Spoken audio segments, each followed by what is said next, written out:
আজকে আমরা কৃষক সংগঠনের পক্ষ থেকে আমরা স্মারকলিপি প্রদান করছি ডিসি সাহেবের বরাবরে এবং উপজেলা নির্বাহী অফিসার শিমুল সাহেবের বরাবরে এবং এই ফাংশন বুকে আমরা স্মারকলিপি দেওয়ার অর্থ গিয়া এই বন্যায় জালালাবাদ বাঁধ ভেঙে আমাদের বিশেষ করে তিনটা ইউনিয়ন গোপায়া এবং ডিসি লুকলা তিনটা ইউনিয়ন বেশি ক্ষতিগ্রস্ত হয়েছে। শাক সবজি এবং বীজ, ধানের বীজ এবং ধানের চারাগুলা বন্যায় বাসায় নিয়েছে।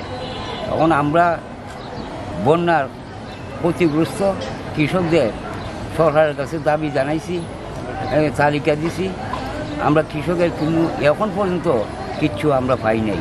কৃষকের তালিকা আমরা বলছি এটাই সক্রিয়ভাবে যারা বন্যায় ক্ষতিগ্রস্ত হয়েছে তাদের তালিকা করে তাদের ক্ষতিগ্রস্ত দেওয়ার জন্য তারা এখন পর্যন্ত কোনো আমরা পাই নাই, ক্ষতিপূরণ পাই নাই। এবং জালালাবাদ যে বানটায় আমাদের হাজার হাজার মানুষের ক্ষতিগ্রস্ত হয়েছে শাক সবজি নিয়ে মানুষ এখন পর্যন্ত ভুগতে আছে, এখন পর্যন্ত কোনো সাড়া পাই না। সেটা বান্ধার জন্য আমরা 2বার স্মারকলিপি দিছি এবং আজকেও একবার দিছি।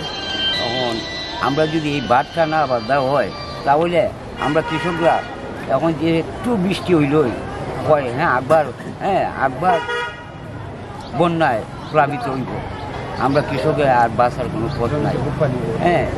এই বললিয়া আমরা আমার একটা প্রশ্ন আপনার কাছে, যে আর্থিক অনুদান প্লাস খাদ্য সামগ্রী যে দেওয়া হয়েছে আপনারা কি পাইছেন?